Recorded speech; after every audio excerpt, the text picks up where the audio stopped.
Welcome to the Mystery Show podcast, episode 4, everyone. I'm Rich from youtube.com/richwrites. I can't get my can open. Stick it and rip it. Ugh. Okay. Hi, I'm Frankie. I have an Instagram and I'm a photo person. Ow, I hurt myself. Hi, I'm Jake. You can find me at your local dumpster. Frankie, are you going to say what your Instagram is? Oh, FBD45. I'm on an Instagram. I am have an one. Instagram. It's there. Oop. To the viewers at home, you may know Frankie as the man yelling about how Pedro Pascal is his husband in my Wonder Woman video. I want that man to rip apart my organs with his penis. That was a great cameo. I had a great time seeing that. I did not expect that. That kind of hit me out of nowhere. Yeah, I didn't. I kind of kept that between you and me, Rich. I was like, because I know Jake would have watched it. And I was like, I don't want. I'm just gonna send. There's like 17 more too. I used as many as I could find a place for. All right, so the three of us watched the Jordan Peele movies, Get Out and Us. I didn't even intend to sync that up with Black History Month, but I guess it's festive. Ah. Oh my God, we're woke. Yeah. Should probably close the window. Yeah, we're woke. Give us money on Patreon. Yeah, we're woke. 3 white guys discussing 2 of these heavily racially charged movies. All right, so I think we should just start with Get Out. What did you guys think of Get Out? I love Get Out.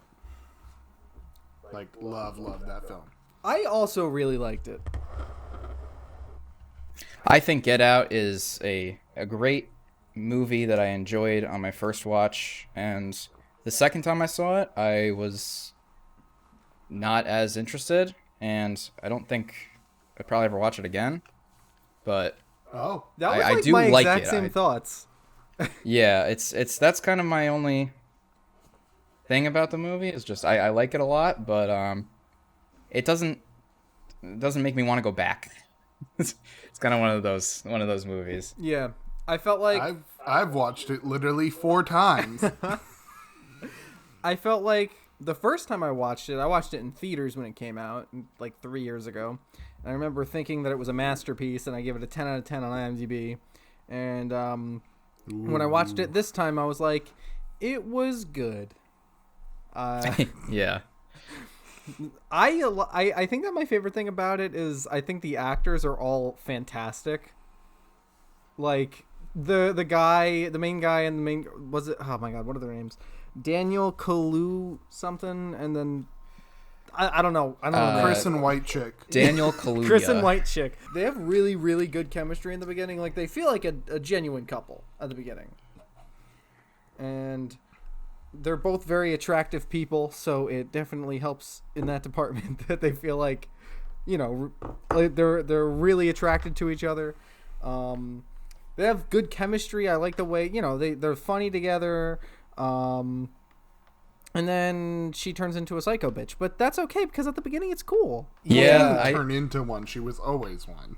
Yeah, I like Allison Williams' performance a lot in this. I think she does a really good job of, like, just kind of flipping on a dime to a completely different character, and that's very cool. I like the second that happens, and it really, like the way it's very that she effective takes because out of her the keys and performance she's with it. like, I can't give you these keys, babe. That was freaky.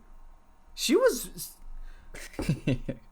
Yeah, I wish she had a better career after this, because like she hasn't been in anything as noteworthy as Get Out since. It's really sad because she's really good. Oh, she was the one who did Peter Pan Was live. that good? Yes. She Yes, was in Girls. Peter Pan live. I really liked the awkward white people talking to the one seemingly the first black guy they've ever spoken to. That was really funny. I think that's one of the best aspects of this movie. So I guess I don't know if we needed to set the stage. I'm sure everyone who's listening to this would probably just know what this movie is, but it's very interesting about how it's like a very modern day take on racism, like the kind Yeah. of thing of like, oh, I've got a black friend kind of thing, where it's like there's I the one line with I would have voted for Obama a third time. exactly, yeah, I would have voted for Obama a third time if I could. Like that kind of line is just so perfect for what they're trying to capture with this movie of just like this very like, hey, we're friends, but like Exactly. we're doing something really sinister at the same time. We don't really realize that it's terrible. Yeah. I would have put 2 black squares on Instagram if I could. It's just such a good like meme. You could add anything to it. You know what I mean? Yeah, we all know that person. We all know that one guy that's like, yeah, I would have done this, and it's like, You "Oh, people that's are not." fun. Okay, yeah. We do. Yeah, it's like it's But like it does it more in a very- condescending. Black friend. You know what I mean? Like, it seems like they're accepting Yes. in a way as to only boost their own ego rather than to actually be accepting. You know? Yes, yeah, because the That's main the whole point. the main hook is that it's like you're like, oh, it's just these racist white people, and then towards the middle you realize, oh, it's these people that in a way they respect like these physical gifts or whatnot of these people that they're replacing the brains with to their bodies, and it's like, oh, that's terrible, but they think they're respecting them because they're like, It's oh, really I love your creepy. physical gifts and stuff. Yeah. And it's like, oh, So, ugh. like the way the Ugh. one older white guy was talking to Chris, and he was like, "Black is in now." It's like, I'd be freaked out if I was him. I'd be like, don't talk to me." It's Yeah. Yeah, it's just reaching so hard to try and be like, hey, I want to kind of be a part of this culture too. Yeah. Hey, accept me. It's no. Love me. why won't you love me? Why won't you make me one of your own? I guess I'll have to do it myself. Yeah, what else? Oh yeah, that brings me to, I liked the acting from the black servant actors. Like, they did, because they had to do this weird thing where they were panicking, but they couldn't show that they were panicking, so they had to make it like more subtle, I guess is the word. It's just really creepy. Like, their performances are terrifying. They're so good. Yeah, I it's like- unnerving. I like what was the grandma one? That's I like her. Georgina, I believe. Yes, Georgina. I Yes. like her out of the two. I think the best. That scene where she's just like, no, and she's Yeah. like, ah. Yeah, Georgina and Walter is the two servants, and then there's Andre, who's the guy that he takes a picture of, and then he's comes back for that brief period of time, and it's like, whoa, okay, Yeah. what's going on here? So one of the Creepy scenes shit. with Walter is the guy who was chopping wood, right? Yes. Yes. Okay.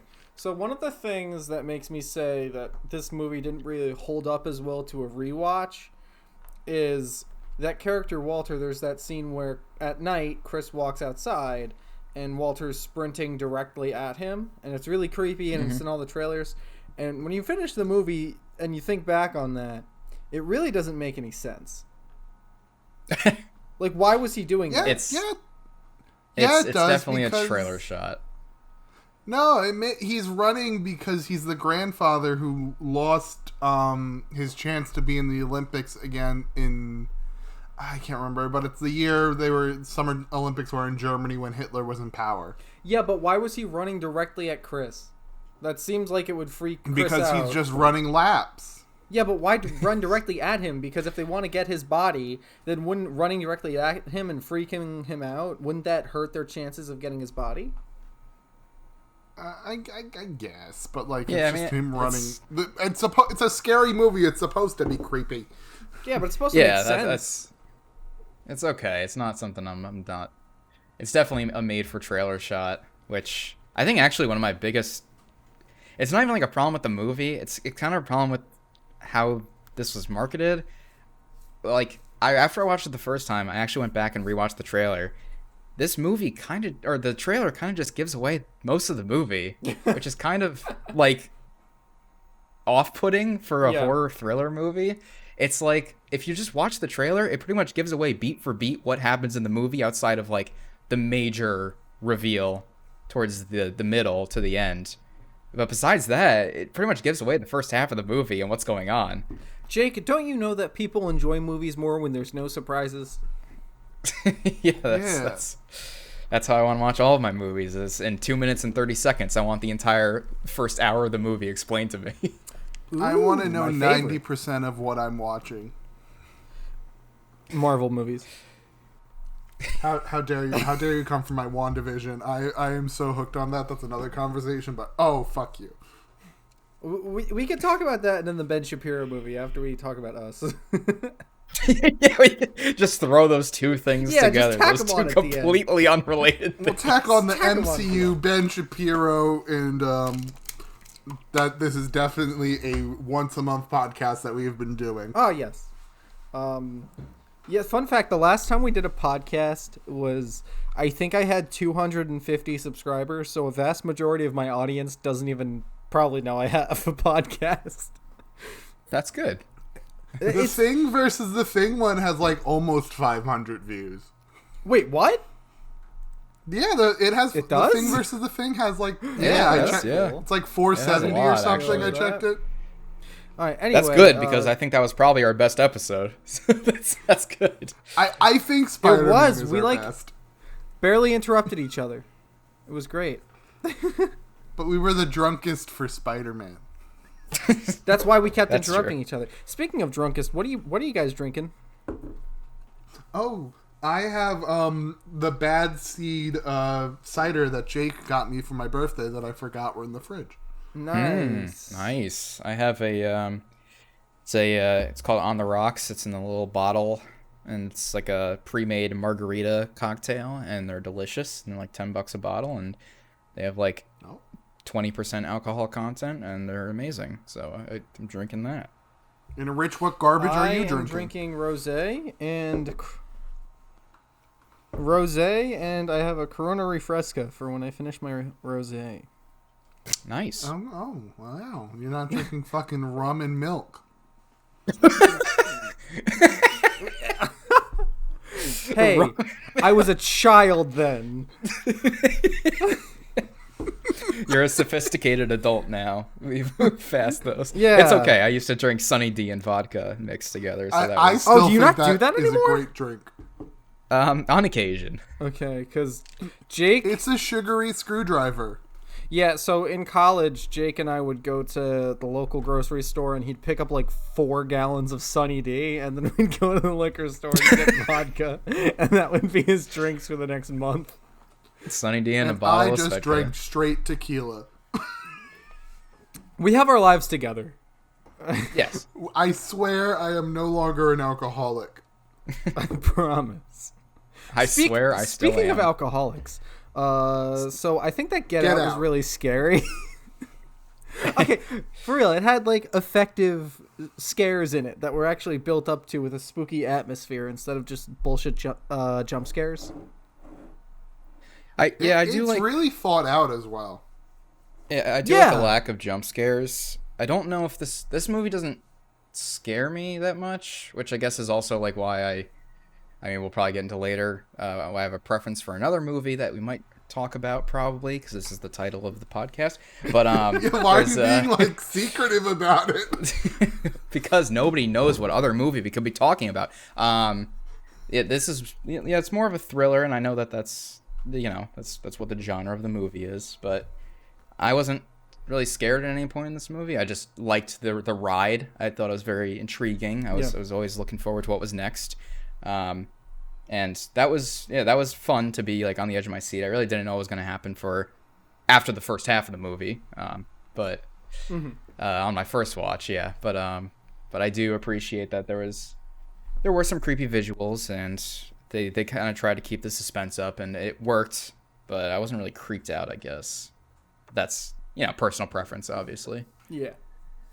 I think the first time I watched it, I was like petrified. But then the second time, I was scared. I don't want to say I wasn't scared at all, but it's just a lot of it. Once I was thinking about it more the second time, I didn't find it as scary. So, like, I'll give you an example. The first time I watched it in theaters, when he is in her room towards the end and he goes into her closet and he finds the pictures of her with all the black people, that was like, when I first saw it, I was petrified. I was like, oh my God, she's in on it too. But now when I watched it this time, I was like, why is he just going through her stuff when he should be trying to leave as soon as he can? Like, he knows that they're trying to do some whack stuff to him, and then he's like packing to leave, and then all of a sudden he's like, wait, before I leave, let me just check out this closet real quick and go through her stuff. Like, why? Yeah, I mean, that's... I think there's an overall theme between Jordan Peele plots to execution, and that I think that if you look really hard into his scripts, there's like a... I mean, I guess it's kind of like a fun police thing of just like, they're pretty easy to pick apart in terms of logic and looking at it like, why would they do this thing? Why would they do this thing? And it like makes sense in the context of watching a movie, but in like a real life scenario, obviously it doesn't hold up. But also it's like, I feel like any movie can kind of have that, like, why would they go here? Or why would they do this? And yeah, I feel some like movies are just kind of destroyed by that, but it's still enjoyable. It's a little nitpick, because how many times do you go, why are you going into the spooky basement? Your car is outside. Yeah, this is a little nitpick, but let's just hope that there's not another Jordan Peele movie that's ruined by characters doing dumb things that we might talk about later on. Foreshadowing? Yeah. What? Foreshadowing? I love that movie so much. We'll get there when we get there. I know. When we get there. I really like one of my favorite characters in the movie is the brother. I want to talk about him because I think he's so great. Ooh, talk about him. He's so weird and like perfectly opposite to every other character that we see so far, every other white character that we see so far to this point, which is where he's just like very abrasive and just abrupt at dinner. And I feel like the thing that like, because the movie's trying to relate to you that like all these white people are trying to make him feel like, okay, you know, you're in a good place, you know, we're not racist weirdos or anything. And then the girlfriend's brother is just this like crazy guy who's asking him all these really abrupt questions and directly being like, yeah, would you fight someone? Because I think your body's good for like fighting someone or something. And is like basically making him very uncomfortable, which I think is like intentional to balance out the not feeling overly comfortable feeling. And he's kind of there to be that little like evener of just like, okay, the equalizer of being like, all right, maybe I feel a little more at ease because I'm used to these people being weird around me. Yeah, he kind of reminds me of my cousin. Yeah. You guys know the cousin I'm talking about. Yes. Yes, I do. Yeah, it's like very awkward. He's like staring him down. He was great. I loved the one moment with him. This is really subtle, but it's like when Chris is walking back into the house to pack his things to leave. He's just the brother is just kind of creepily playing the ukulele, and you could tell he can't play at all, but he's just. It was cool. It was effective. I like the character. Oh well. Yeah, that's a. Can we talk about the hypnotizing scene? Because that was awesome. It's very cool. Probably the best part of the film. Probably is the best part of the film, actually. It's one of the most agree. effective scenes in the movie, for sure. Yeah, because it's like this, you're seemingly kind of an awkward conversation. She's being kind of pushy. And then you see like, you slowly catch on that she's hypnotizing the guy. When I saw this in theaters, I saw it with a bunch of my friends. And one of my friends is kind of dumb. And when we were watching this, it was like so far into the hypnotizing scene, like way far after everyone noticed that he was being hypnotized. And my friend goes, "Oh my God, she's hypnotizing him." like out loud way after everyone else already realized, and it was just so funny. I was like, Oh. yeah, no shit. Where have you been? Wait, for the isn't last it 5 mentioned minutes? early on Yes. that she's a like hypnotherapist? Yes. Oh my god. Yeah. Yeah. Yeah. That's always awkward. Where it's just like you have that one person that's like 5 minutes behind, and you're like, Yeah. yeah, that is what's happening right now. We're watching a movie. Yeah. I love the visual of him sinking into the floor.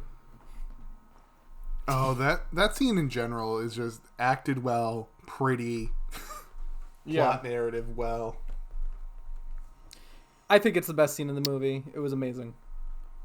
Yeah, it's I was thinking about this earlier too, because after I finished rewatching Us, I immediately was like going out and just driving around, and I got my booze and whatnot, got dinner, and I was thinking like, man, Jordan Peele is really good at picking out actors with very expressive facial expressions. Yeah, Like definitely. he does a really amazing job in both Us and Get Out. He does such a fantastic job of having actors and actresses who just looking at their face makes you understand like 90% of what's going on and how they're feeling, and they don't have to say anything, but just their facial expressions are just so on point. And that has to be mostly like just like partially on the actors and also on the director, because it's consistent between both movies, I feel like, with how good they can express just what's going on with their faces.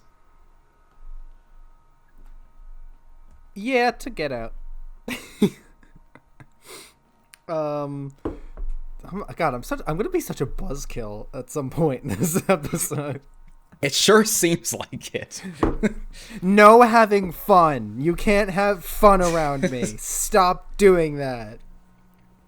What else? Oh, another thing I wanted to talk about was I love how at the end when he's like escaping, every item he uses to escape was foreshadowed previously in the film. Oh yeah, I found a fun fact about the deer head and him and the dad with deer. Mm-hmm.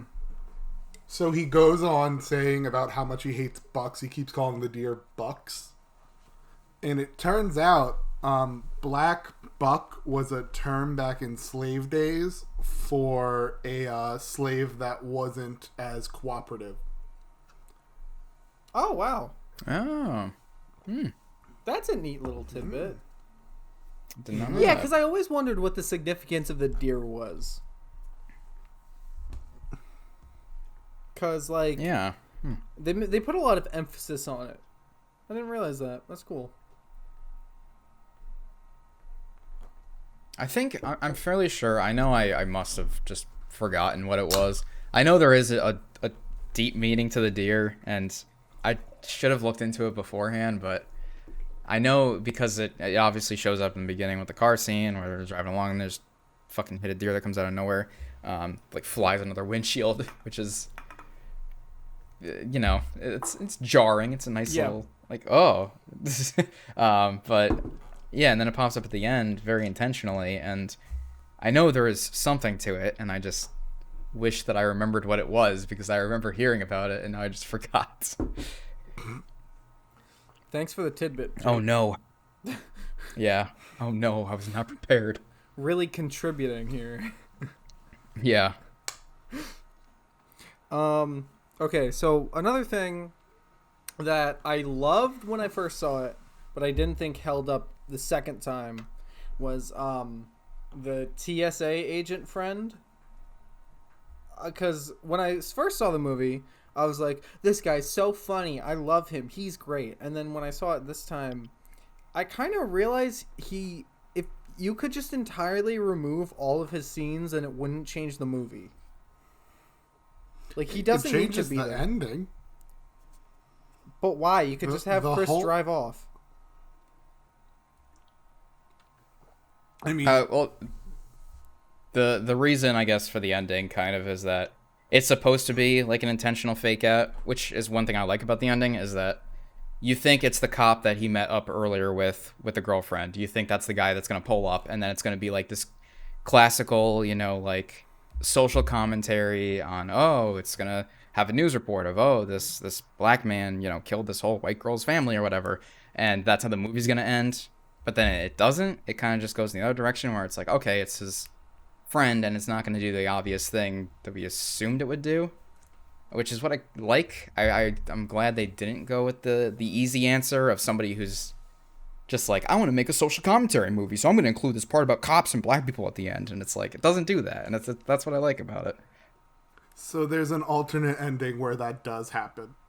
Yeah, I'm glad that's not the theatrical release, because that's not oh, as, the not Spike as Lee effective. version. Yeah. Richard. Did you see Black Klansman? Yeah. Yeah, you get what I he's love trying that to movie. say, and then he just jerks himself off at the end. It's really obnoxious. Guys, look at how smart I am.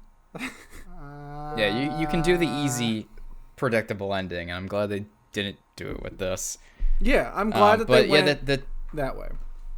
Yeah, the TSA agent character is definitely, I think it's like just either you like it or you don't kind of character, because I think he works in this movie because he's separated from the main situation of what's going on, because it's like, I feel like he understands the weight of like, okay, something's happening, but also I'm just going to be like kind of jokey about it, and that's fine because it works. And also I think he's pretty funny in the movie.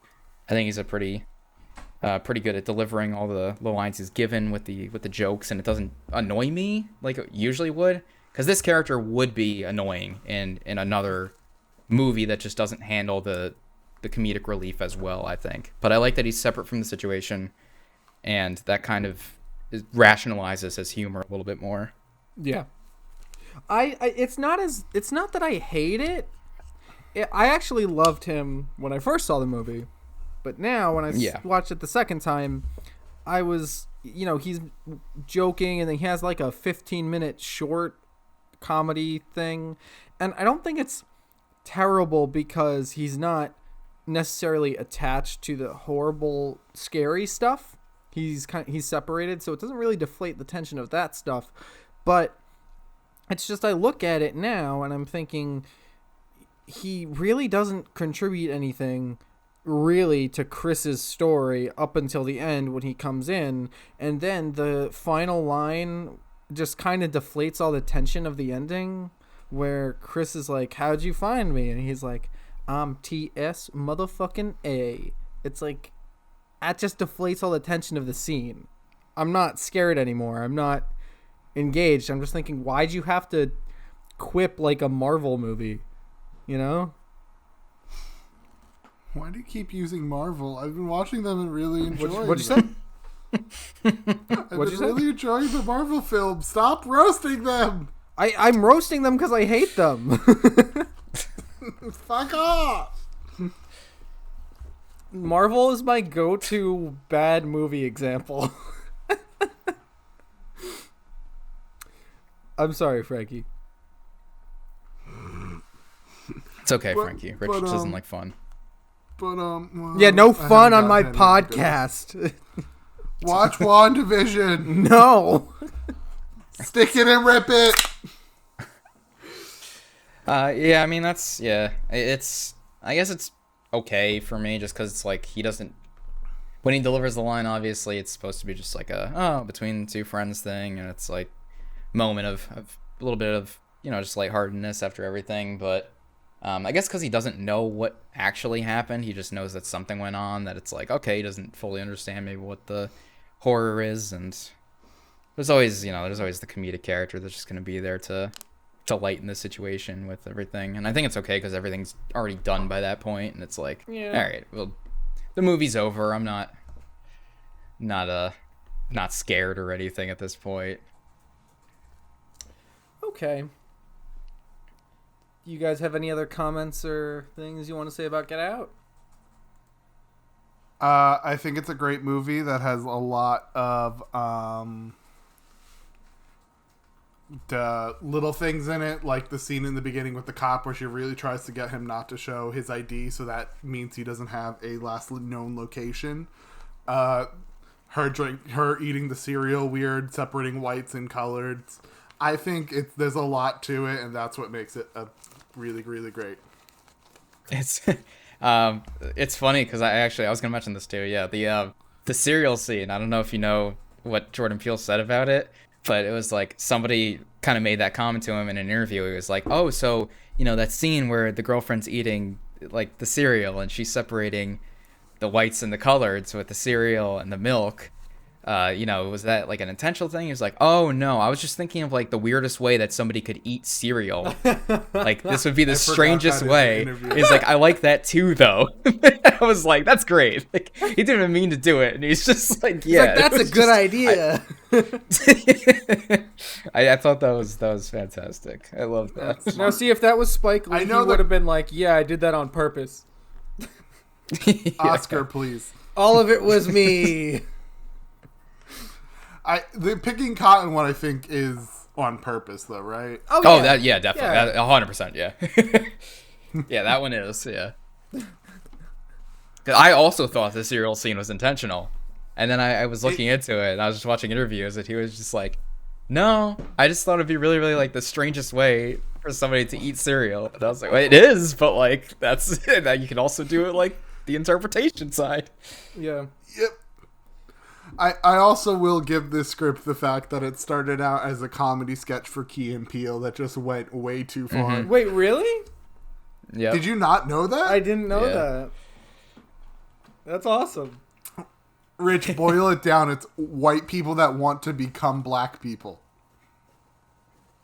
Just think if you boil it down to like the bare bones, you're like, oh yeah, that could be a comedy sketch. Yeah. Yeah, how I don't even know how familiarized is everybody with like the Key and Peele stuff, because I've seen like a decent bit, but not like a ton. I always thought it was funny, but I didn't know how some everyone of else was. Like I've seen like the really big ones, like the Balaki, the substitute teacher guy. Yep. Mispronouncing. Oh yes. That was really funny. That was a great sketch. There's the football draft one. Oh, they have one about like a suburb of white people too. I love the ones where they're telling stories about their girlfriends and arguments, and he's like, "And then I said, bitch." You know that one? Yeah. But you actually said that, right? No. Oh, it was so good, so good. They're very talented guys. I think yes, it's very respectable that Jordan Peele was known for sketch comedy, and he just went out on a limb and risked it all and tried to make a horror film, and he made a really good horror film. I think it's very respectable. It's a very great film, and I think it was worth all the attention it did get.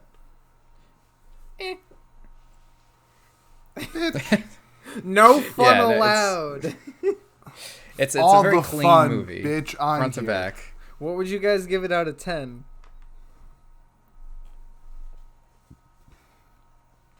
Frankie, would you like to go first? Yeah, I was trying to think. It's because I think I'd give it like an 8.5 out of 10. Okay. I think on my initial viewing I gave it an 8, and I think the second time I'll probably go to like a. Maybe I'll stay with an 8, but like maybe like 7.5, just because I think like the second viewing is just a lot less interesting, and because I know what happens, and there's nothing to really look for in a second viewing. It's just kind of all the same old thing that I've already seen. So I'll stick with an 8, just because I think it's a really, really well-made film, and I think it really does a good job of just going like from front to back, decent narrative, everything's well executed. And it ends a nice little bow tie, and I like it. It's fun. It's a good movie. Okay. Yeah, like I said, the first time I saw it, I gave it a 10 out of 10. I called it my favorite horror movie of all time, and this time I watched it, and I give it a 7 out of 10. Really good. I liked it. All right, so are we ready to move on to Us? WandaVision, the next film we're talking about. I'm just gonna refill my drink just quick. Okay, now Rich, while Jake refills his drink, try WandaVision. Why and should I change try it. WandaVision, Frankie? Because they're not appealing to China. Okay, got my seltzer. Good. All right. So Frankie, regarding All right. your point, no. All right, Damn so it. us. We're talking about Us? What other Yes. film could it have been? Like Other me, Rich, Jordan and Peele Frankie, movie. us. No, the Jordan Peele Oh, that- film. His follow-up to Get Out. Oh. Oh, that's what we're here to talk about. Yeah. I forgot so quickly. Ah, Okay. funny how the time flies when you're Oh, having wait, fun before with we your go boys. into this. Yep. Before we go into this. Is this a 2 against 1 argument we're about to have? Yes. Okay. I think it's not gonna be, well, at least for me and Rich, because previously when I first saw Us, Rich and I kind of disagreed on this movie, and I think at this point I've come around to completely realizing that this movie is entirely personal preference for me. It's nothing to do with me thinking one movie's better than the other. It's just entirely this movie is much more suited to my taste in a movie. So I don't think for me it's much of an argument. I think it's just like, but you know, for drama's sake, we can always argue about it. I don't care. So basically what you're saying is because we have a disagreement on a movie, we're clearly going to have to yell slurs at each other and then stop talking to each other. Yes, yeah, I don't want to be Yeah, friends that's with you right, anymore you after this. motherfucker. All right. So how about you two talk about how much you love the movie and then I can ruin all the fun. Okay. You're not gonna Frankie, ruin the would you like fun to go for this first? bitch. I love Us. I love Lupita Nyong'o, little Scientology bitch. Just chef's kiss. I will say she That is what I will forever call Elisabeth Moss. Oh, I thought you were talking about Lupita Nyong'o. I was like, she's a Scientologist? No. Elisabeth Oh. Moss is a Scientologist. Okay. Yeah. I will say I think Lupita Nyong'o is excellent in this movie. Amazing. She's fantastic. One might say it's the only thing I liked about this movie. Oh no. But I'll let you two gush over it before I ruin the fun. All right. I think this film, one, just has way better cinematography. I think a lot of it is a lot prettier. A lot of the shots are framed a lot better. I think Get Out gets there at the end with scenes like the hypnotizing scene and the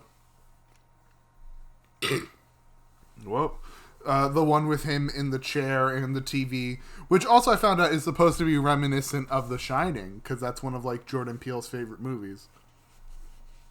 Yep. It's a good movie. Yep. And so I think that's one of the reasons I love Us a little bit more. I'm gonna probably say, because I think just it's a lot more visually appealing film. Okay. Jake, what do you think of Us?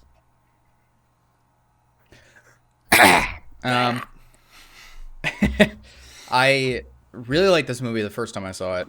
The second time I saw it, which was today, a few hours ago, I didn't like it as much as I thought I would have liked my second viewing of it. Because I thought I actually would have appreciated it more on a second viewing, and I didn't, which I was surprised about.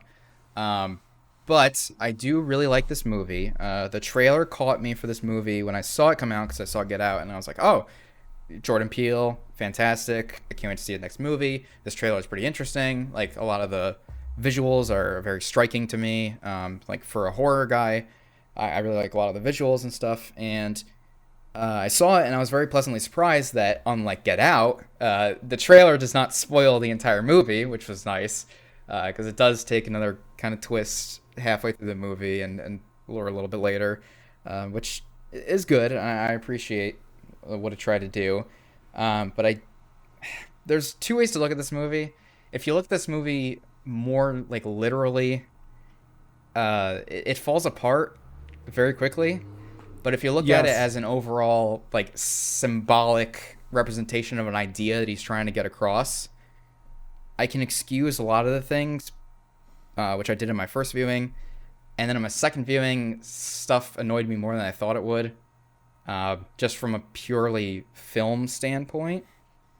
But I still really like a lot of what it was trying to do.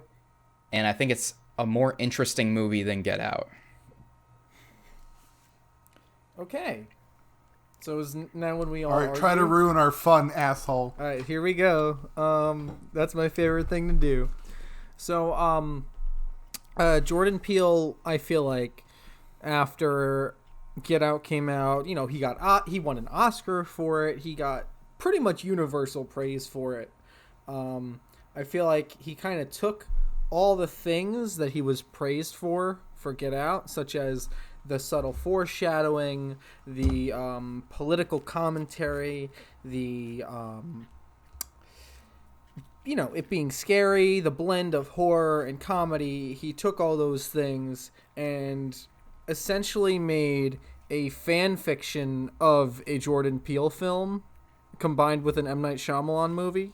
This movie entirely relies upon the stupidity of literally every single character in the movie.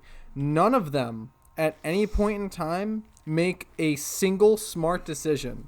And when I say that, I don't just mean the main characters. I mean the villains are dumb too.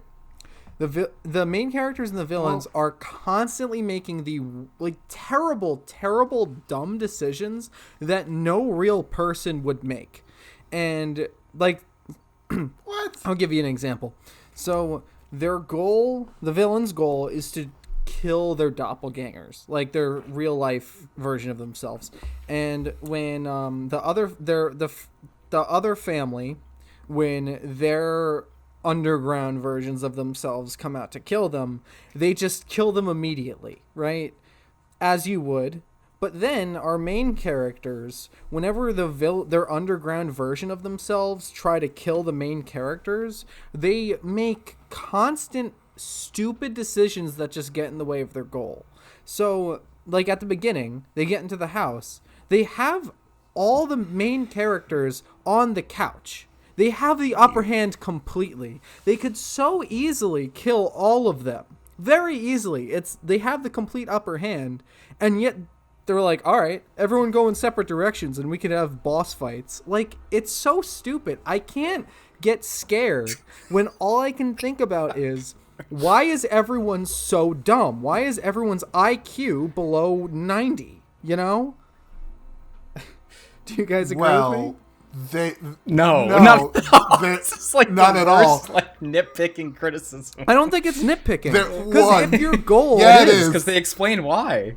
Why? One, they're underground people. Two, the Lupita Nyong'o's doppelganger, planned all this shit. It's a act for revenge. Why can't she kill her above ground version though? Why does she need to do all this bullshit? It's fucking enacting. All she can think about is everything that happens is an 80s reference, because that's when she was switched. Spoiler alert. So you have the linked hands across America bullshit, which was happening I think a week before she was switched. They're all in red jumpsuits because of the Michael Jackson shirt. The one glove is a Michael Jackson reference. It's all 80s shit. The whole scheming, the whole plan. So this is her plan, and it's all she doesn't want the family. She just wants Lupita Nyong'o.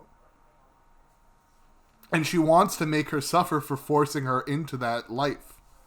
So why not it's just not kill about the family? the suffering of it, yeah. Why not just kill the family? Because that's not what she wants to do. She wants to make her fully suffer. So then what better way to make her fully suffer than to kill all of her family in front of her on the couch? Oh my. How is that a nitpick? Because there's no satisfaction in just kill, done. There's no satisfaction in that for her. Yeah, because that would be intelligent and actually help her achieve her goal. Fuck off. It's all just because I feel like Jordan Peele had the like checklist of, oh, these plot points need to happen. It doesn't matter how they happen, they just need to happen.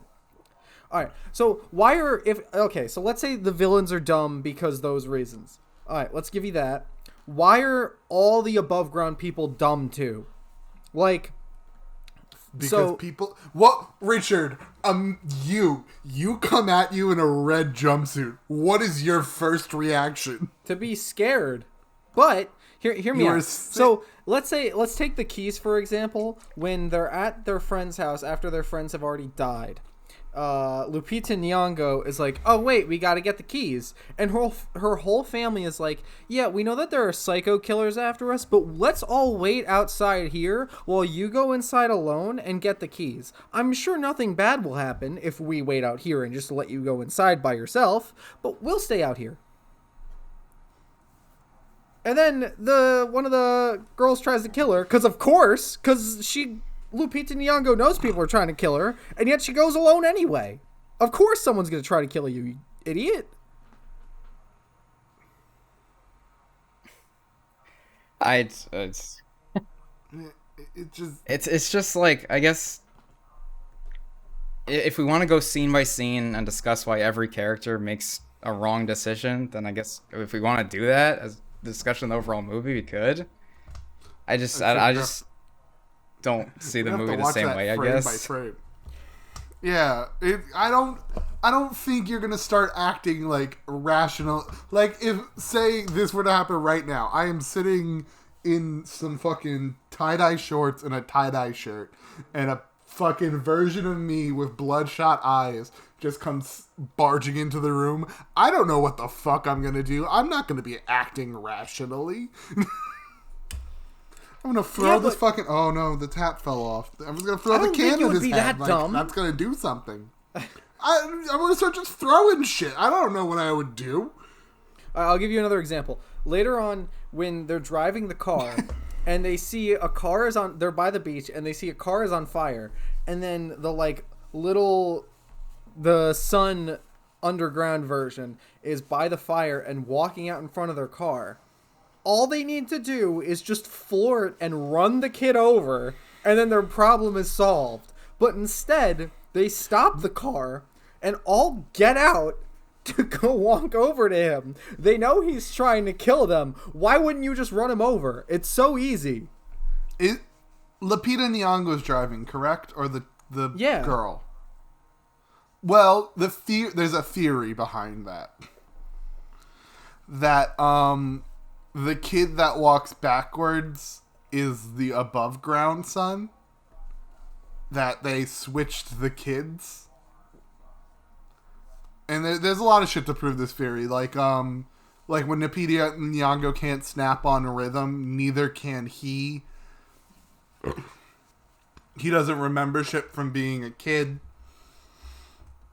Or being younger, I'll say. And it's like, there's a lot of little details that prove that she stops because that's her actual, like, it's still, she feels a connection to it. Like, that's her birth son. That's the son she shoved out of her own womb. I feel like if this was a theory about Get Out of something similar, I think Get Out is a smart movie, and I think Get Out is a smart enough movie to pull off something like that. I don't think Us is a smart movie, and pulling off something like that, I just don't think it's capable of. What? It's okay. How would that even work? Wasn't she like a little girl when she switched? She can't give birth at the age of 9. No, the kid switched. So later in life, this happens. Wait, hang on. This I can't happens hear when you. He's a young boy. I see your glowing thing. Can you hear me? Because the Ray J's. Yeah, I hear you. Hello? Okay, I can't hear y'all. Hang on. Can you not hear us? What is going on? Hello? Oh, good. Okay, I can hear you again. We lost Richard. Oh. Okay. It was the Ray J's. It was the Raycons. The Ray Don't J's. blame the Raycons. We're sponsored by... Wait, no, we're not. No, we're not. Fuck Raycon. Moving on. What were you... Should I censor that in case that ever happened? Yes. Got it. So what was your response to my nitpick? It's a very smart film. I don't think fuck you. No, this is a thing that happens later in her life, like after her son is born. When he's very young, this happened. Okay. Like the disfigurement happened. Mm. And to the kid while she was washing, maybe like and so she switched the kid so she can have like a non-fucked up version of her son. Okay. I don't think that's true, but okay. If that's what people want to theorize. That's I haven't heard that one. It's a theory that's out there. Fucking Eric Voss from New Rockstars told it to me today. Nice. Nice. Another complaint I have about this movie is that it's genuinely one of the most predictable films I've ever seen. Like, I saw everything coming from like a mile away. And this is one of those things that I think Jordan Peele got a lot of praise for, justifiably, for Get Out, where there's a lot of subtle foreshadowing, you know, with the deer, and like every weapon he uses at the end to overcome his obstacles is all foreshadowed throughout the movie. That's something he deserves praise for. And then this movie, he's like, oh, all I gotta do is foreshadow shit and then people will like me.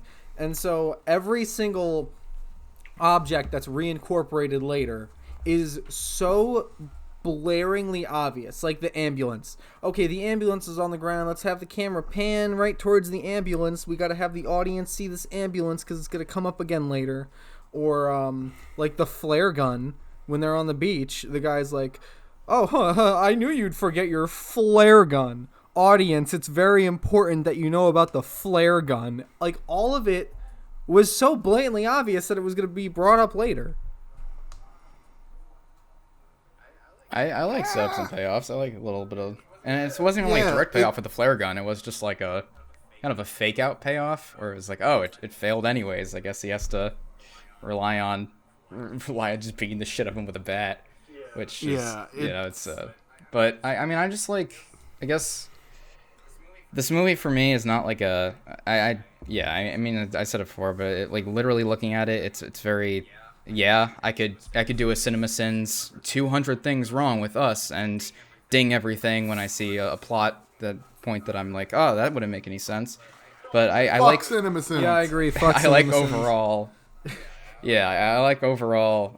There's a lot of things I kind of, when I understood the theory behind what the movie's talking about, I picked up a lot more on what he was trying to say, and I like it a little bit more because of that. But I also, I think my biggest problem with this movie is the tonal inconsistencies between the comedic and the horror aspects. Because I'm a horror person, I love horror movies. It's my favorite genre, easily.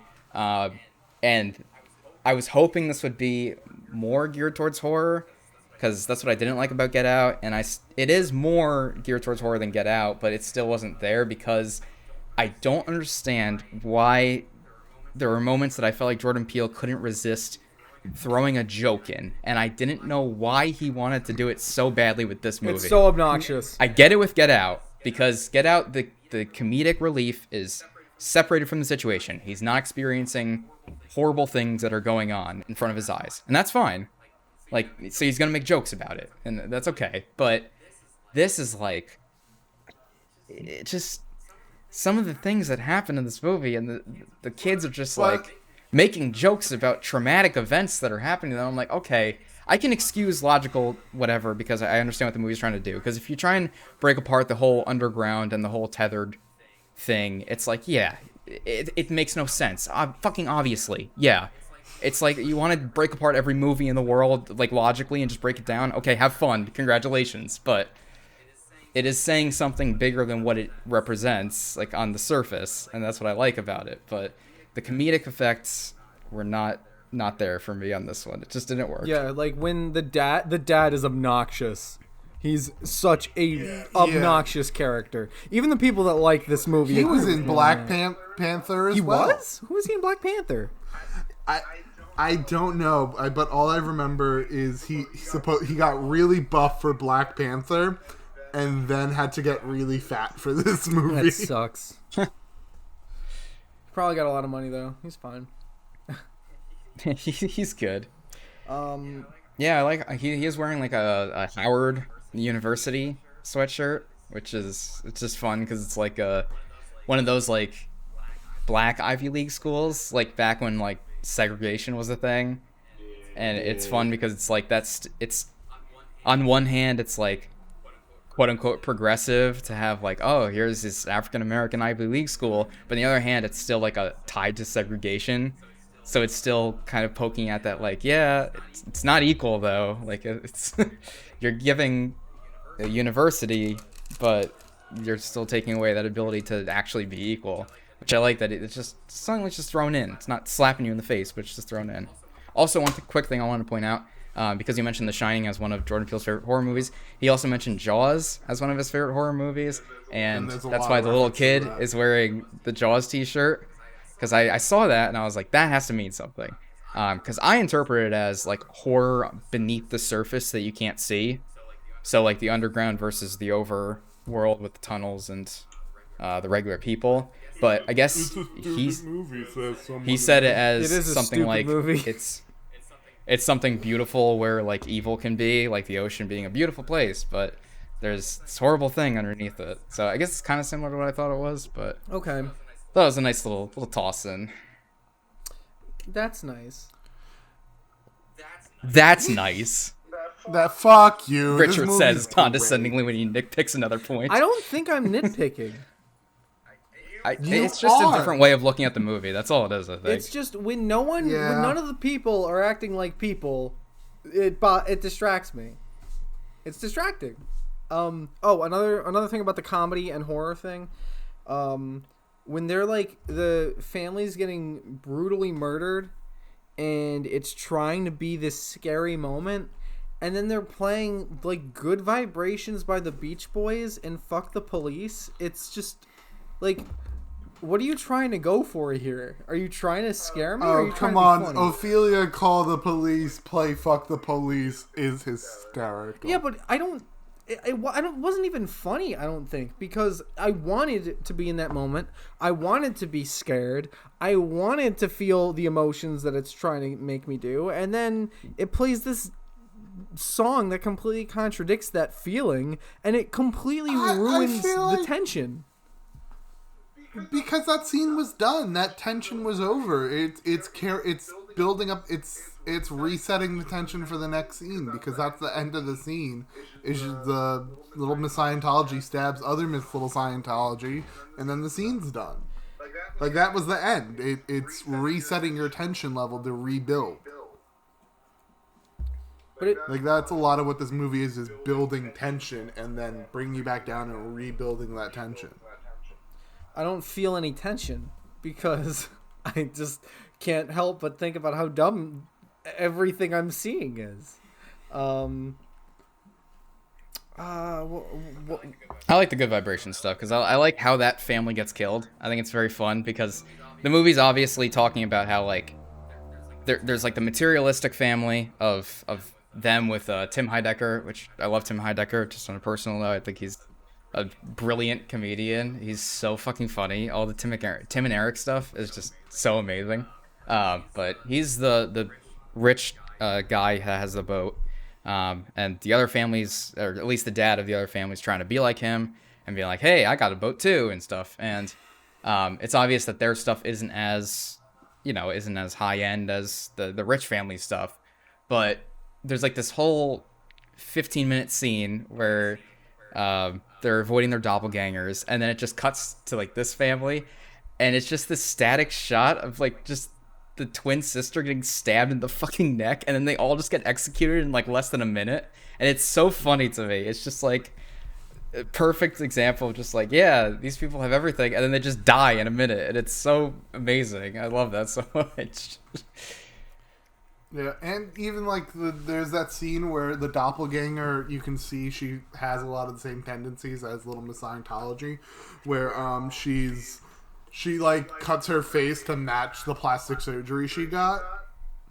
Yeah, she starts putting on the lipstick, and then she realizes, oh, this isn't good enough. I have to cut my face to resemble the plastic surgery, because for that girl, nothing is enough with her physical appearance, because she's so unhappy with her life as it is right now, because she's unhappily married and also didn't take a career path she wanted to take. Yep. I love that the whole that scene with them. I think it shows different light to the doppelgängers, to the family. I think it's a really smart scene, and I really, really love the fuck the police scene. It made me laugh hysterically in the theater, and I loved it so much. Also, Ophelia is the Greek word for help. Oh, didn't know that either.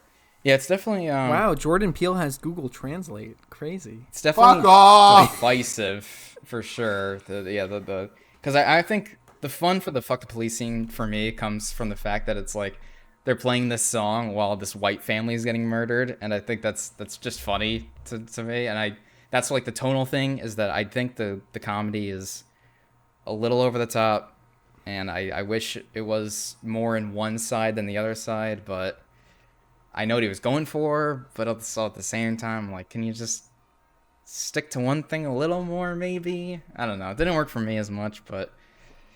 Yeah, have a tone, Because you can balance the line. There is a line that you can balance with comedy and horror, and I think that line is achievable.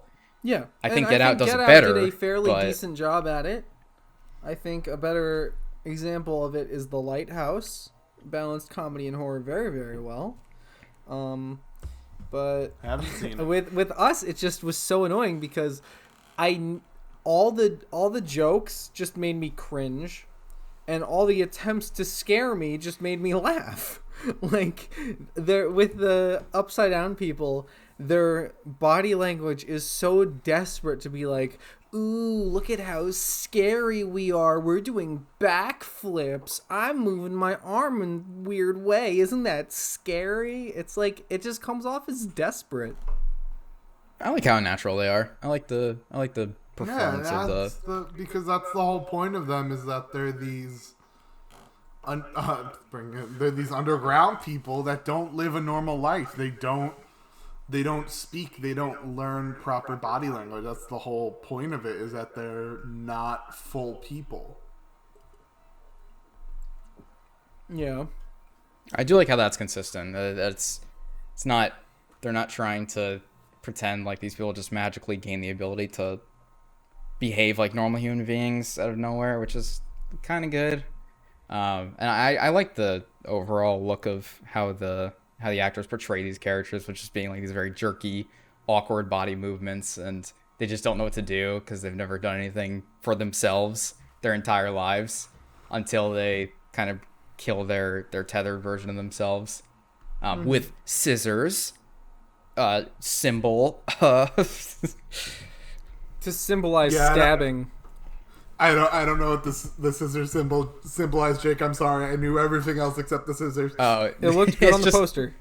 It's just duality. It's just two sides of the same kind of weapon, basically. It's just dual. Okay. Like, here's this one side of it. Here's the other side of it. But it's being represented as a way to break yourself free of that other half that you already have, because it was forced onto you pretty much by.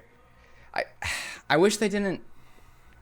I feel like they over-explain some stuff in this movie. Yes. And I feel like that's studio meddling, because the crawling text at the beginning of, like, there are a bunch of tunnels underneath the United States, that feels super like, hey, we can't just let people go into the movie not understanding why these tunnels are here. You have to put something in the beginning of the movie, just like John Carpenter's The Thing with the spaceship scene, where it's like, they have to understand what's going on. Just put some text in the beginning of the movie.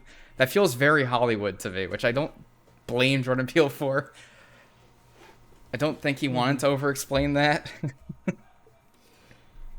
Yeah, it was annoying, but it wasn't even in the top 10 list of my complaints for this movie, so I didn't even think I should mention it. Okay. I'm trying to think, is there anything else I should mention? Okay, all right. I think that an example of a nitpick for this movie would be like, well, how did the tethered people eat food? You mean to tell me they had enough rabbits to feed 7 billion tethered people? I'd say I think that's a nitpick. Yeah. Because it's like, okay, this is the concept. Just run with the concept, and you'll have a good time. Like, I think that, what's the example? A Quiet Place is a good example of a movie that you could nitpick to death, or you can just run with the concept, and you'll have a great time. I was trying to have a similar experience with Us as I did with A Quiet Place, because I was trying to just say, okay, accept the concept, and you'll probably have a fun time. But it's just so many things that were so distracting.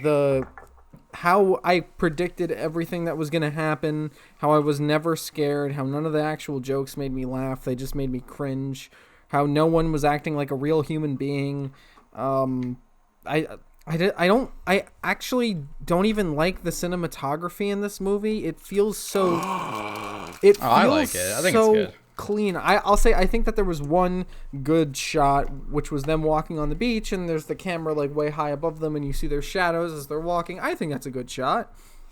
And I think she's detached from the lineup of the other ones because she's the one that was switched. I didn't notice that, but her shadow, she's not walking in line with the rest of them. Okay, I think that there are good shots in this movie, but I don't think that the cinematography pairs with the tone that they're trying to go for, right? It's very clean, it's very wishy-washy, and I had that I had the same thought about Get Out.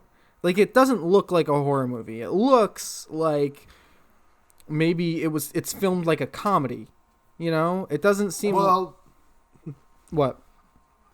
I mean, I as much as I think it's still great cinematography, but like you gotta remember that's what Jordan Peele's background is comedy. So yeah, but you kind of gotta leave that at the door when you're trying to make a horror film, because all of the visuals say it's a comedy, but then it's trying to scare me. It's not gonna scare me.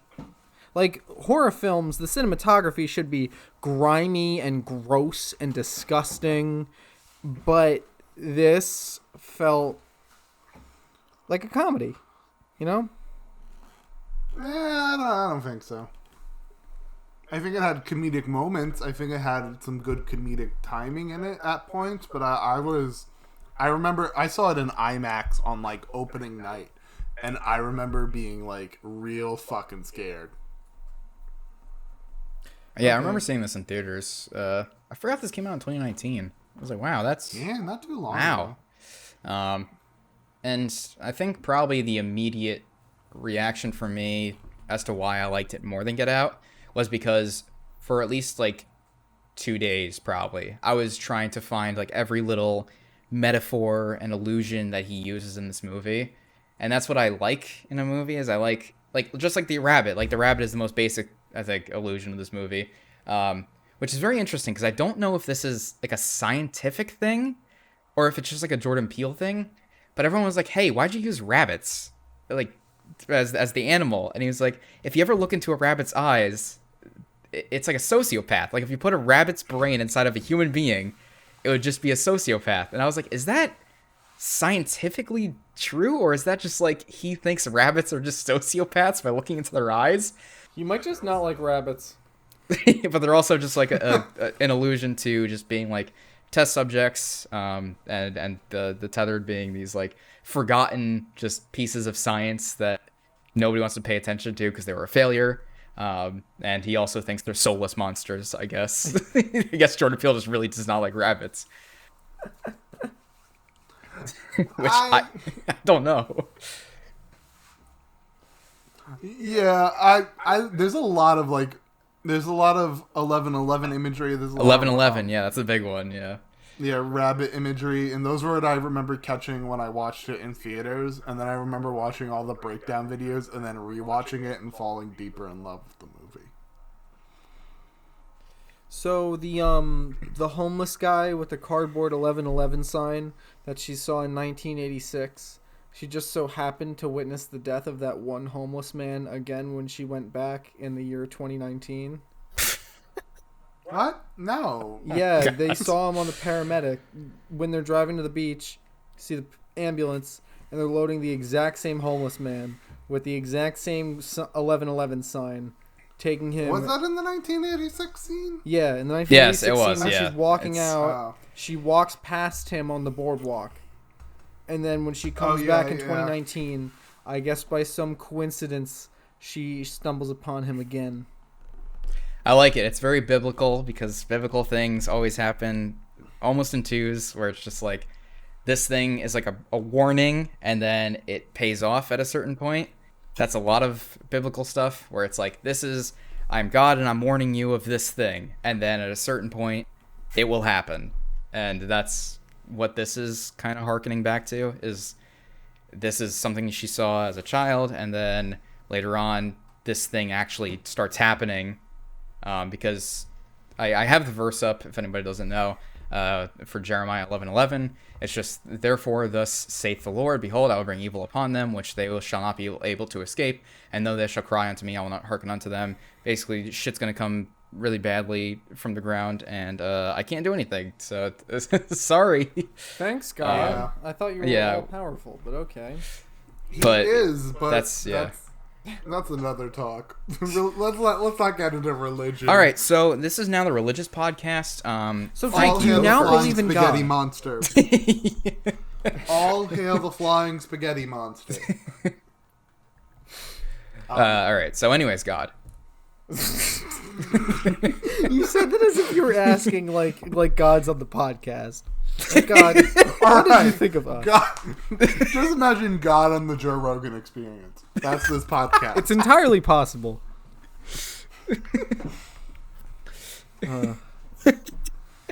I would love that. I want to see that. I want to see just somebody just make an edit of like God, but just reciting Bible verses on a Joe Rogan podcast. That would be amazing. That would be the best thing. That would be amazing. I'd watch that. Get that on your next podcast episode, Joe. Or have No, you listen. We know you listen. Or have Rich Wrights. He Yeah, has I'm almost a lot of at 1,800 subscribers. subscribers, Joe. You need Oh me. my God, the most famous man in the world. Yeah, you need me, Joe. What are you gonna do without me? Your business is dying. You're in fucking Texas, frozen, bitch. Oh. Anyways, What does that mean? Us. Do you guys have any other thoughts you want to say about Us? Well, I like this movie because it's a movie. I'm just kidding. Yeah. I agree. It is a movie. It is a movie. No, But is it a film? No. I like a lot of the themes. Is it Fuck you. cinema? Is it cinema? Says whatever his name is, Martin Scorsese. Mortal soup. Isn't that funny? His just continued war on Marvel. Well, he's right. Yeah, he is right. At the end of the day, like technically, he is right. Yeah, He's making fun of other people's fun, and that's, whatever. People want to enjoy what they want to enjoy, so whatever. But he is right, so people should stop getting mad at him. You can like what you want to like, but yeah, he's right. They're like, what was it? I think literally the last fucking movie I watched was For the Dark World. The best one out of all of them. Of course. Of course. And God Almighty, was that movie awful? Oh my Frankie, God! how dare you say something bad about Marvel? You know I'm watching all the No, I movies. think, Rich. I think everyone, even the best Marvel fans, would agree with me. For the Dark World is the most trash movie in the world. It ends with Chris Hemsworth supposedly kissing Natalie Portman, and it's not Natalie Portman because she was like, "I'm not doing any more of this film." Yeah. All right. Do you guys have final thoughts on Us before we get into why Marvel is not cinema? Yeah, I was gonna say that would be a fun I podcast. really, really, really love WandaVision. All right. Well, what would you guys give Us out of 10? Frankie, would you like to go first? 8.5 to maybe almost 9 out of 10. Okay. I was a hard 9 out of 10 the first time I saw this. I was like, I love it. 9 out of 10. Second time around, definitely dropping to an 8.5. I just, if I were to drop it to an 8, I would have to drop Get Out lower, but I don't think that Get Out is lower than an 8, so I can't do that. So I'll just put it in 8.5 because I like it a bit more than Get Out, but I don't think it's exponentially better. But also, I wanted to comment because I just saw this. The budget for Get Out was $4.5 million. What? And it made $255 million. Holy moly! That is a very large profit ratio. Insane. That's crazy. How much, what was the budget for Us? I mean, I want $2. Because I know Blumhouse produced Get Out, which Blumhouse, the peak of quality. I actually have a lot of respect for Blumhouse. I do, as a businessman. Jason Blum is a genius. Yeah. So he gave us Black had, Christmas and True. Whiplash. And soon the Five Nights at Freddy's movie. Yeah, it had a $20 million budget and it made $255 million. It made almost the exact same amount of money as Get Out. Wow, that's weird. All right, my final thoughts on Us. I do want to say some positive things.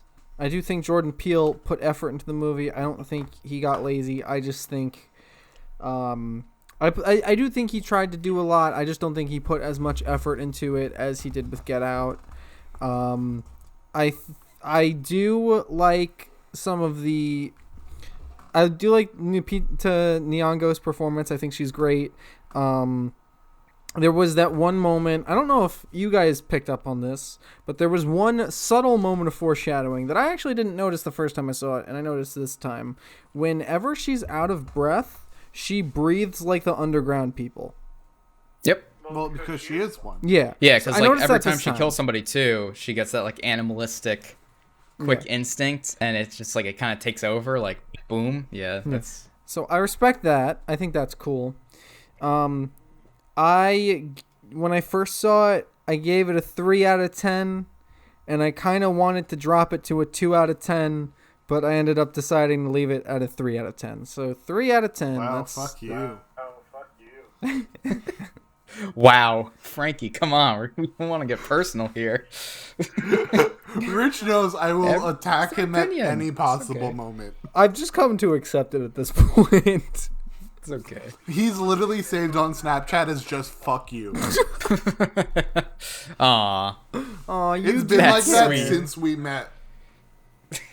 Fun fact, Frankie and I have a Snapchat streak that's over 1,200 days. Yeah. We started it this summer after freshman year of college, and we haven't lost it since. 1,233 days. Aw. You That's did impressive. remember. I definitely didn't just pick up my phone. Do you want to tell us about WandaVision?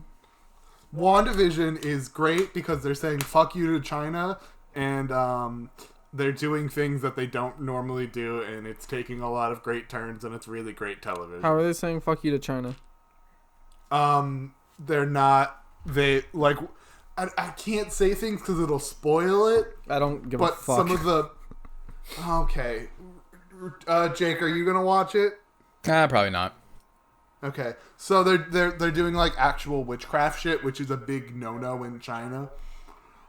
Oh yeah, China does not like the witchcraft stuff. Disney Plus probably So, isn't even available in China. That It's might not. be true. Yeah. Okay. So then, yeah, that's So- yeah. So that's why they're really taking a lot of like twists and turns and doing a lot more that like normal Marvel films don't do. Like it's not just like, bad guy, fight bad guy. Like we're at episode 7 now, and we were just revealed who the bad guy was. And there's only like 2 episodes left. Okay. I do So think it looks it's- interesting, but It's the got only a lot problem more for me suspense. with like any Marvel material now is like anything past Thanos, I'm just not interested in. Thanos. Thanos was like the best thing to happen to Marvel with Infinity War, and I was like, this is incredible. And then anything past that, I'm just like, oh, I don't care anymore. The stakes are just not there anymore for me. So Yeah. whatever. I definitely think WandaVision is raising stakes because now it's maybe introducing the X-Men, so that's going to be some fun new shit. Oh yeah, they're going to be in there soon. Yeah, they own Fox now, so. Yep. So does Disney own Fox News? No. No, Fox That's News a is separate entity. division. Okay. They own like Good Morning America on like Fox Channel 5. Yeah. Yeah. Because that Or would be whatever funny if channel Disney it owned is Fox that you- News. So I was It gonna really say, would, but does yeah. that make That would be Tucker really funny. Carlson a Disney princess? Yes, it fucking does. He would have to just like cosplay Mickey Mouse at the end of all of his segments. That'd be really fun. Here we're gonna talk about Joe Biden. Liberals ruining the country. That All I would can do just is make love my all. day. That'd be the best thing ever. I did want to quickly comment on one thing because I made a note of it for myself to mention. Did anybody see Antebellum? No. I've never heard of it. Okay, so this movie was think I've heard of it. advertised as being from the producers of Get Out and Us, which made me think, oh, it's another Jordan Peele movie. Nope. Turns out Jordan Peele is not attached to this movie in any way, shape, or form. What? And I don't know if anyone's seen the trailer for this, but basically the movie was set up to be, from the trailer, it was set up to be like this time traveling movie where this African American girl would go back to, she starts like off in the modern era, and then Oh, it takes yes. a turn at some point, yeah, and she goes back to like slavery era, Civil War stuff. I know the twist of this movie, and I don't know if anyone would want me to tell you it, but it's pretty funny. Go It's for it, terrible. The tell movie's me. not good. Don't Go watch for it. it. Go for it. So the movie's Spoiler set alert up to for be like, Antebellum. spoiler alert for Antebellum. The movie's set up to be like this time travel-y whatever. You're like, what's going on? All it is this group of Civil War reenactors kidnap African American women and men to pose as like slaves on their fake plantation. And that's the movie. Oh, I'm watching it. That sounds They take so them out funny. of modern times and put them in this thing, and they're like, what's going on? And it's like, oh, it's just a Civil War reenactment thing, but like to the extreme, and it's so stupid it might be hilarious. So they're just LARPing? Basically, yeah, they're LARPing, but they're stealing people away to make them do the bad part of LARPing where they're slaves. That sounds like Oh a bad my. M. Night Shyamalan movie. Yep. Or Is a it bad fun? Jordan Peele movie. Fuck off. There are none. There's one. Yeah. But yeah, I mean, Oh, I choked Antebellum, on a I wanted to give a notable shout out to, because I thought that plot was so ridiculous that it deserved a little bit Has of a anyone shout out. seen the trailers for the Five Nights at Freddy knockoff movie starring Nicolas Cage? No. Yes, it what? looks amazing. It looks fantastic. I'm seeing it day one easily. Oh, it's already out, bitch. It's on iTunes. My God, I know what I'm watching tonight. Jake, you're a fake fan. It's called like Willy's Wonderland or like, Yeah, it's gonna be something along those amazing. lines. I need to watch it. Me and my friend watched the trailer like in my car and we're like, what is this and how do we see it? I'm so excited. Amazing. This is- Yeah, made my it's Willy's entire night. Wonderland. It's currently on iTunes. Sounds amazing. That's great. I mean, Nicolas Cage can act. If anyone's seen Mandy, I have not. okay, yeah, fantastic movie. Nicolas Cage can act if you just kind of control him a little bit. Yeah, I don't know if He's y'all really have good seen at the being movie wild. Face Off. Struck. Oh, Fate's Off Have is a you classic. seen? Oh fuck! What's the one where Ghost Rider? Ghost Rider, Classic. yep. Classic. Yeah. Mwah. Mwah. A masterpiece. Also, like I said, Moonstruck with Cher, I've where never he heard doesn't of that. have a. Oh, you've never heard of Moonstruck? No. Cher plays an Italian woman from Queens, even though she's Armenian. Let's not get to that one. And then she's marrying Nicolas Cage's brother, but she falls in love with Nicolas Cage. Nicolas Cage also only has one hand. Why? I don't know. But he has a hand made Why of would you wood. need two? Yeah, right? You're Nicolas Cage. And Cher slowly starts to fall in love with Nicolas Cage, and it's hysterical, it's stupid, and it's great. That sounds funny. That's the movie she won an Oscar for. Wait, really? Yeah, Cher has an Oscar. I didn't know Cher had not an for Oscar. original song. Okay. Cher has a Best Actress Oscar. Oh my god, I didn't know that. Go Cher. I love Cher so much. I love her. Her and Dolly Parton. Are we good? Should we cut it? I have to go to the little boys' room, so. Oh, I was gonna. wait. Did you guys want to talk about the Ben Shapiro school shooting movie? I would like to, but I need to pee really badly. Okay, go pee. We could cut. Okay. We could, We never took a real break. Right back. yeah, we could take a pee break. Yeah, I don't need to pee, but you guys can pee. I'm good. I can hold. Okay. Quick, don't talk about anything important until Jay gets back. Dolly Parton is an icon. Oh no, that's super important. Dolly Parton, I don't know anything about Dolly Parton. I just know she was on Hannah Montana. Richard, no. What? Richard, no. Go learn about Dolly Parton. Is she important? She wrote "I Will Always Love You." She did? Yeah. Is She is the original writer of "I Will Always Love You." Not Elvis, not Whitney Houston. Dolly fucking Parton. I didn't know that. Go Dolly Parton. Mm-hmm. And they were saying, I think Tennessee was gonna build a statue of her to replace the Confederate statue they had taken down, and she was like, "No. I don't deserve this right now. There are more important things going on." Okay. Oh, That was quick. That was quick. I had to pee really badly too. I can't believe I went that long without having to go fucking piss. I drank so much. I only had two, and I'm somehow very drunk. This podcast been is very just me and weak my bladder. friends drinking a lot and yelling at each other. Yeah, no, that's fine. I feel We like to have that's fun. what it should be called, but I like the mystery, whatever I named it. But Rich, do you really need the Wool Deschamezzel ad on your YouTube video? The what?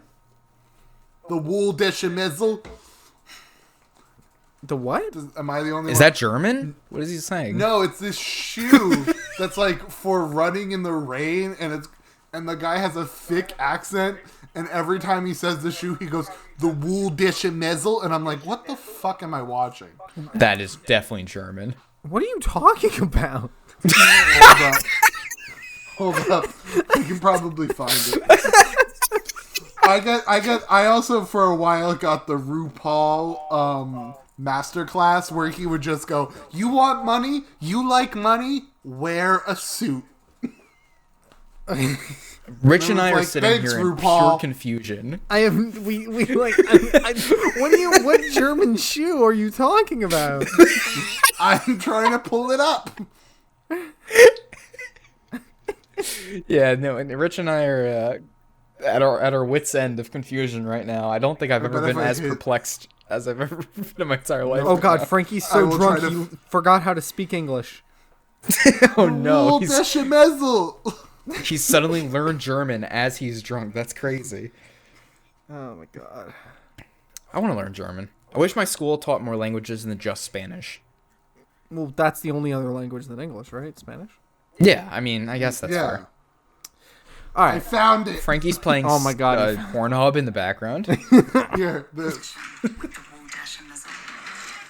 that's that just lady. porn. Okay. Now everything makes sense. The Wool Deschamezzel. All right. So, I believe it is Frankie's turn to pick the subject of the next podcast. And I already talked about it with them, but I want everyone to pick 2 music videos that we'll send to each other. We'll all watch, like, all 2, 4, 6 of them, and then we'll review all 6. Oh, that sounds like fun. Okay. Like 2 of your all-time favorite music videos. Okay. Sounds fun. Okay. All right. Well, subscribe to my channel. I mean, if you're an hour and 47 minutes into the podcast, clearly you like it, so you should subscribe to my channel. We're going to do more podcasts in the future, probably faster than one a year at this point, because we all like doing the podcast. Awesome. Yep. Also, if you're listening on Spotify or Apple Music, make sure to give a review and follow so you make sure we get all the new episodes whenever that may be. You know, it could be tomorrow. It could be in 4 months or 6 months. Who knows? You never know. That's the mystery. Follow Frankie on Instagram at FBD45 and subscribe to my YouTube channel at Rich Writes. That one. Goodbye. Subscribe to Rich at Rich Writes. And Jake's in a trash can. Goodbye.